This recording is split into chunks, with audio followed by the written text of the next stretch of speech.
Habib Soleh bin Muhsin Al-Hamid adalah salah satu waliullah yang lahir pada tahun 1895 Masehi di desa Korbah Bakarman, Hadramaut, Yaman. Beliau hijrah ke Indonesia dan menetap hingga wafat di kawasan Kecamatan Tanggul, Kabupaten Jember, Jawa Timur.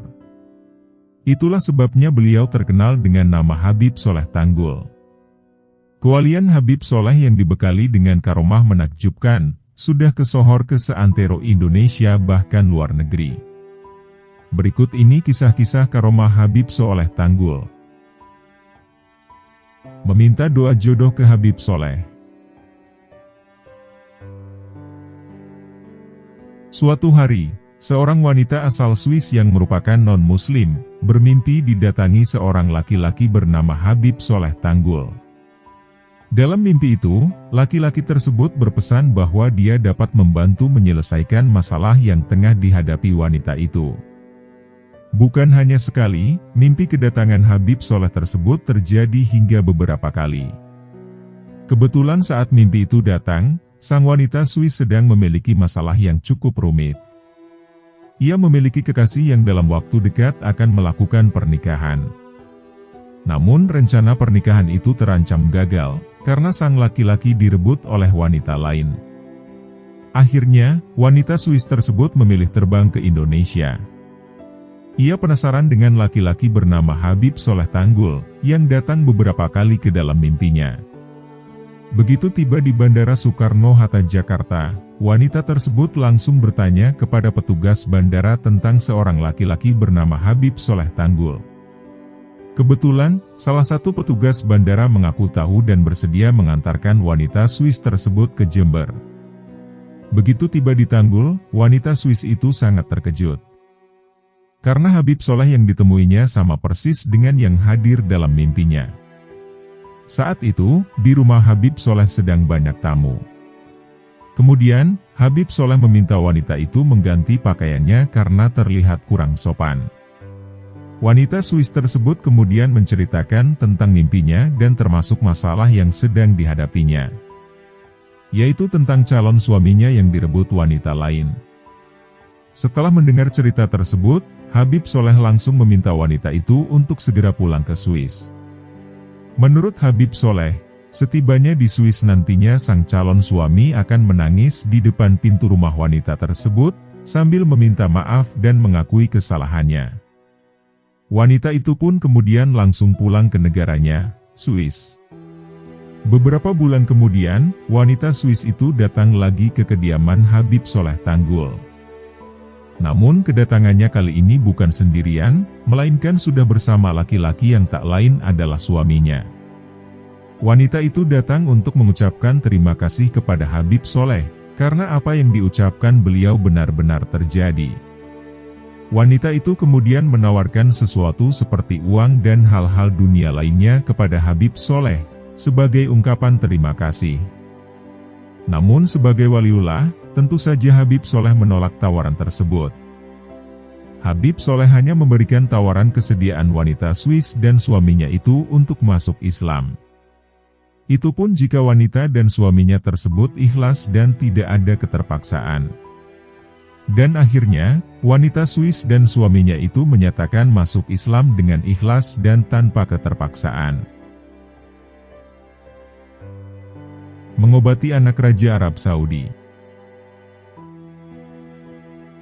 Sayyid Alawi bin Abbas Al-Maliki Makkah adalah ulama besar yang jadi rujukan hampir semua ulama pada masanya. Beliau juga salah satu penasehat Raja Saudi. Saat itu, Raja memiliki anak cacat sejak lahir. Anak itu tidak punya lubang dubur, karena lubang duburnya ada di pinggang. Tentu saja, sang Raja sudah datang ke pengobatan di mana saja. Tapi hasilnya belum membuahkan hasil yang memuaskan. Akhirnya Sayyid Alawi menyarankan agar sang Raja mengundang seorang Habib penuh karomah dari Indonesia yang bernama Habib Soleh bin Muhsin Al-Hamid atau akrab disapa Habib Soleh Tanggul. Sang Raja akhirnya mengirimkan utusan untuk meminta Habib Soleh Tanggul berkenan datang ke Arab Saudi. Habib Soleh akhirnya bersedia dan berangkat bersama utusan sang Raja. Sang raja sudah menyiapkan jamuan istimewa kepada tamunya yang dikenal keramat ini. Sebelum bertemu langsung dengan raja, Habib Soleh ngobrol santai terlebih dulu dengan Said Alawi, baru kemudian menghadap sang raja. Anak sang saja sudah duduk di kursi kebesarannya. Disamperin itu anak itu kemudian ditepuk-tepuk belakangnya sambil berkata, "Bihar ente, insya Allah bihar." Setelah mengucapkan itu, Habib Soleh berkata kepada Said Alawi Al-Maliki, "Ayo Habib, kita pergi dari sini, ana pingin ke tempat antum saja." Sang Raja Arab yang mendengar ucapan itu langsung berkata, "Ya Habib Alawi, inikah yang antum bilang Habib keramat itu, tidak ada salam tidak ada perbincangan, malah mau pergi begitu saja." Said Alawi tetap bersikap santai dan tenang saja. Selang beberapa saat, anak raja yang duduk di kursi tadi berteriak, "Allahu Akbar, Allahu Akbar." Lubang yang ada di pinggang ketutup berubah ke belakang sebagaimana manusia normal lainnya. "Oh iya, tadi belakang saya ditepuk-tepuk sama Habib Soleh." Akhirnya sang raja menawarkan satu peti berisi emas kepada Habib Soleh. "Simpan saja emasmu, ana lebih kaya dari ente." "Kalau perlu ana yang kasih ente," jawab Habib Soleh.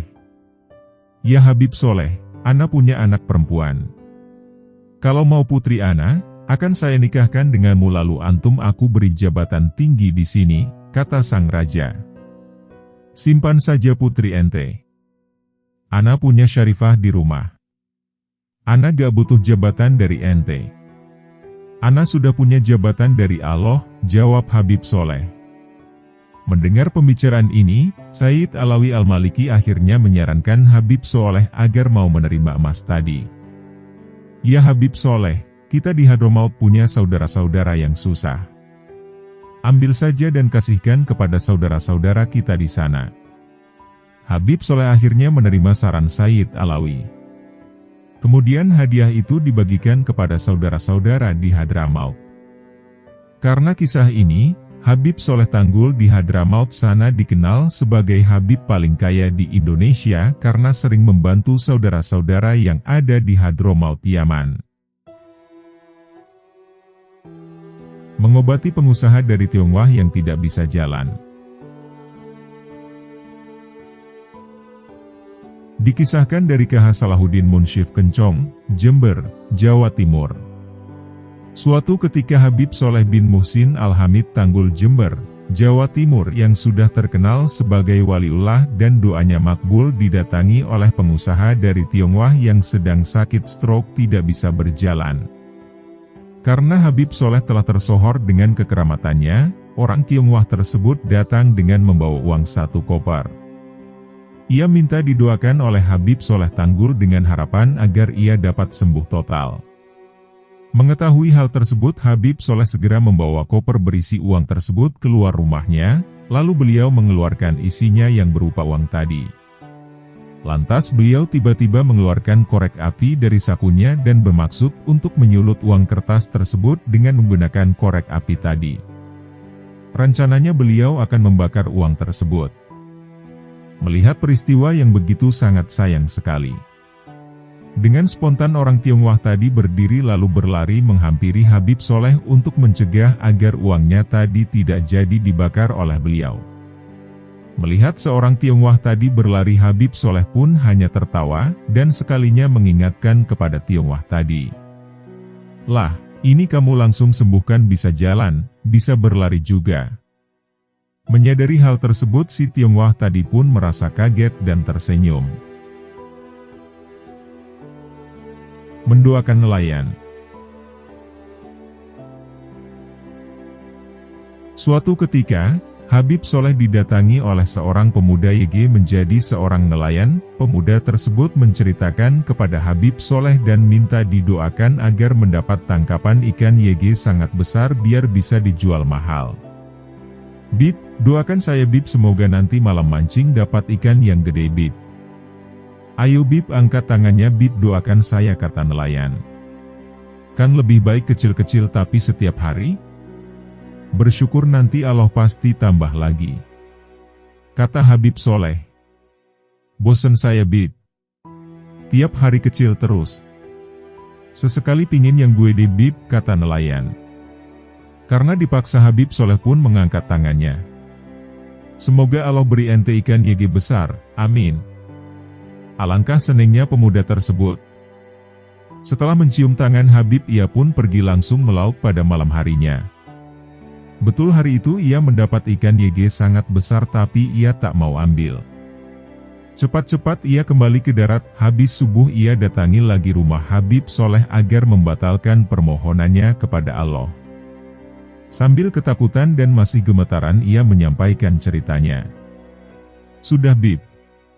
Saya minta duanya ditarik saja. Kata nelayan. Kenapa? Tanya Habib. Saya saat mau tarik pancing yang pertama kali nongol matanya sebesar nampan Bib, lebih baik saya syukur dengan yang kecil-kecil aja Bib, kata nelayan. Habib Soleh hanya tersenyum saja. Bertemu Nabi Khidir. Suatu ketika Habib Soleh hendak bepergian ke suatu tempat dengan kereta api. Setelah tiba di stasiun terdekat dan sedang menunggu datangnya kereta, Habib Soleh didatangi pengemis. Pengemis tersebut menjulurkan tangannya meminta untuk diberi uang kepada Habib Soleh tersebut. Namun karena beliau hanya membawa uang untuk ongkos kereta, Habib Soleh mengatakan bahwa tidak ada uang. Lalu seketika pengemis itu pergi menjauh, namun tak lama pengemis itu kembali meminta uang kembali. Tetap Habib Soleh bilang tidak ada uang, lalu pengemis itu kembali pergi namun lagi-lagi pengemis itu kembali untuk ketiga kalinya. Lalu pengemis tersebut menunjuk saku Habib Soleh yang berisi uang untuk ongkos kereta tersebut. Habib Soleh merasa heran dan curiga kenapa pengemis tersebut tahu kalau di sakunya terdapat uang. Seketika itu Habib Soleh memberikan uang tersebut dan menjabat tangan pengemis itu. Anehnya tangan pengemis itu lembut serasa tak bertulang. Menurut kisah yang pernah Habib Soleh baca, bahwa ciri-ciri yang demikian biasanya dimiliki oleh Nabi Khidir AS. Teringat kisah yang beliau baca, langsung saja Habib Soleh menyebut bahwa pengemis itu adalah Nabi Khidir dan sontak meminta agar didoakan. Habib Soleh merasa heran dan curiga kenapa pengemis tersebut tahu kalau di sakunya terdapat uang. Seketika itu Habib Soleh memberikan uang tersebut dan menjabat tangan pengemis itu. Anehnya tangan pengemis itu lembut serasa tak bertulang. Menurut kisah yang pernah Habib Soleh baca, bahwa ciri-ciri yang demikian biasanya dimiliki oleh Nabi Khidir alaihi salam. Teringat kisah yang beliau baca, langsung saja Habib Soleh menyebut bahwa pengemis itu adalah Nabi Khidir dan sontak meminta agar didoakan. Seusai berdoa, pengemis yang merupakan Nabi Khidir tersebut berkata bahwa Habib Soleh akan kedatangan seorang tamu. Usai berkata demikian, pengemis tersebut pergi meninggalkan Habib Soleh dan kereta pun datang. Saat itu turun seseorang lelaki dari kereta dengan berpakaian serba hitam dan menghampiri Habib Soleh. Lelaki tersebut bertanya kepada Habib Soleh dan meminta diantarkan ke rumah Habib Soleh Tanggul. Habib Soleh menjawab bahwa namanya Soleh dan tidak ada yang namanya Habib Soleh di Tanggul. Kamulah yang saya cari, ujar lelaki tersebut yang kemudian bergegas pergi meninggalkan Habib Soleh. Habib Soleh pun heran dengan lelaki tersebut, namun beliau tidak menghiraukan dan melanjutkan perjalanannya. Seusai pertemuan tersebut, kediaman Habib Soleh Tanggul selalu ramai dikunjungi tamu dari berbagai daerah. Tamunya pun juga datang dari luar negeri, bahkan pejabat negara juga termasuk yang sering mendatangi kediaman beliau. Demikianlah kisah Habib Soleh Tanggul saat didatangi Nabi Khidir yang menyamar sebagai pengemis.